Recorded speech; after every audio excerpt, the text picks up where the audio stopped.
Hey guys, today I'm going to show you how to get 5 easy and early trophies/achievements in Mass Effect Andromeda. So just follow these easy instructions and you'll be on your way towards that platinum or 1000 gamer score. To start off with, I recommend choosing either Scrapper or Operative, which do start with 2 skills that are very helpful for this trophy guide, but if you don't, it's no problem, you can just unlock these powers later on.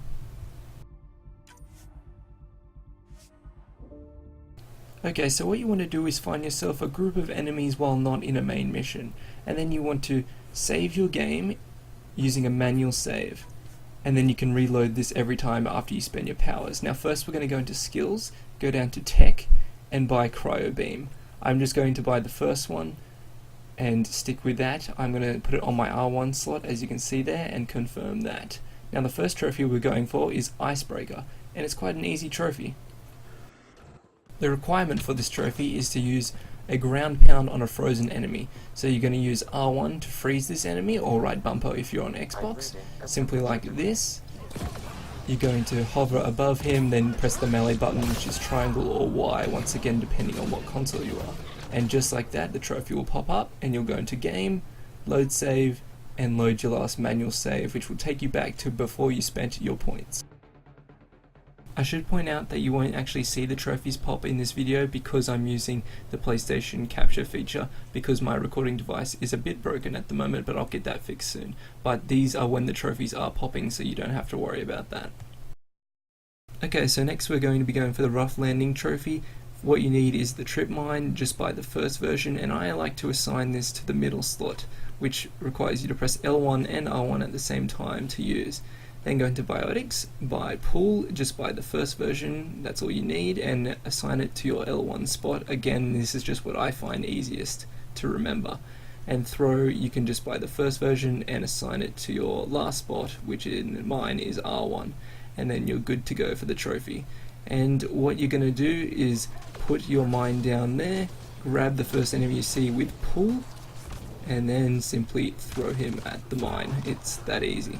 And reload your save for the next one. Okay, so now we're going to be getting the pyrotechnics trophy. So what you want to do is go into the tech tree and buy flamethrower, then assign it to where you feel comfortable. I prefer R1 for this one, and it's not really necessary to send your allies away, but I did because I only have 3 enemies here, and we actually have to light up all 3 with flamethrower, because you need all 3 enemies alight at one time for this trophy. And because there's only 3 here, it's quite tricky, but you might have a much easier time if you have more enemies around. But this is where I got the trophy, and it is manageable with just 3 as long as they're close together. Okay, this is where your starting class is going to come into play. I chose Scrapper, so I start off with Charge and don't have to spend points to unlock it.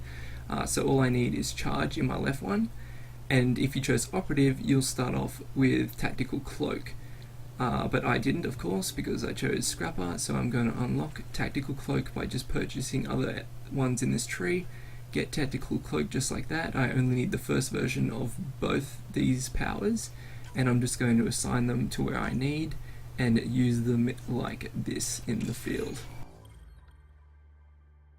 Simply engage the Tactical Cloak while you're still far away from the enemies, but make sure you're close enough to get there, and then charge at the closest enemy you see and you'll get the Vanguard Surprise trophy, which is quite easy. It just requires a bit of commitment to a certain tree to unlock the right powers and abilities.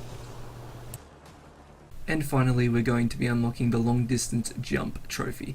So what you need to do is jump a distance of 30 meters, but it can only be done by height. So what you want to do is come to this area here on the first planet, Eos, and you will find massive ridges all surrounding this like valley down there. And what you want to do is just check where you're going to jump, run back, and do exactly that, jump and dash. So that's X and then circle, or A then B depending on what console. About there you want to dash, and even if you don't quite hit the ground and get teleported up, you will still get the trophy, which is what I did just there. Alright guys, thanks for watching, and if you like this video, please like, share and subscribe, and I'll see you next time.